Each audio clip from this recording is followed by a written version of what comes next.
নমস্কার, আমি শ্রী মিলন অধিকারী। দেখতে থাকুন শ্রী মিলন অধিকারী চমৎকার চমৎকার টোটকা। চ্যানেলটিকে অবশ্যই সাবস্ক্রাইব, লাইক এবং শেয়ার, কমেন্ট বক্সে কমেন্ট করবেন। আপনি শত্রুর দ্বারায় খুব পীড়িত, বাড়িতে কোনো রকম শান্তি নেই, আপনার চলছেন ফিরছেন যাচ্ছেন যে কোনো কিছু করছেন, খুব কষ্টদায়ক। আপনার সন্তানটি ঠিকভাবে পড়াশোনা করতে পারছে না, অর্থকে ঠিকভাবে আপনি রাখতে পারছেন না, আপনি কর্মস্থলে গেলে আপনার শত্রু, হাটে বাজারে গেলে শত্রু, কোনো জায়গায় কোনো নাম পাচ্ছেন না।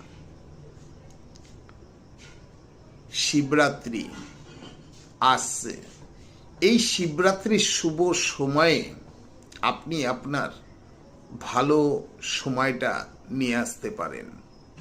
আপনার শত্রুকে আপনি জব্দ করতে পারেন, শত্রুকে বিনাশ করে দিতে পারেন। দেবাদিদেব মহাদেব সবার সকল সন্তানের মনের বাসনা পূর্ণ করে থাকে, তাই আপনিও করুন।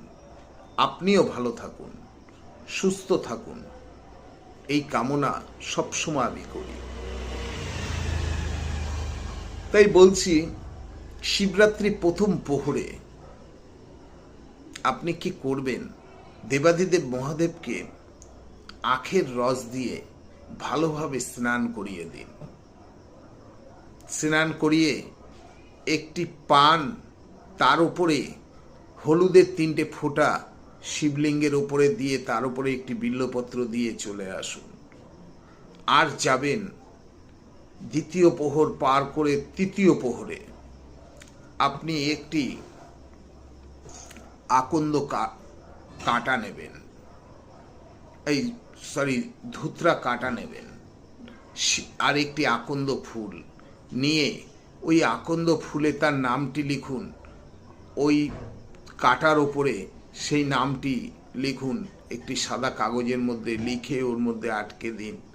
দিয়ে আপনি দেবাদিদেব মহাদেবকে আতর দিয়ে ভালোভাবে স্নান করিয়ে ওই দিয়ে চলে আসুন। তার উপরে 2-3টে তিল দিয়ে দিন, দিয়ে চলে আসুন। 3 দিনের মধ্যে দেখবেন আপনার শত্রুর কি অবস্থাটা হয়। খুব দুর্দান্ত ফল। করে দেখুন, শত্রু একেবারে বিনাশ হয়ে যাবে। ভালো লাগলে চ্যানেলটিকে আবারও বলবো একটু সাবস্ক্রাইব করবেন। ভালো থাকুন।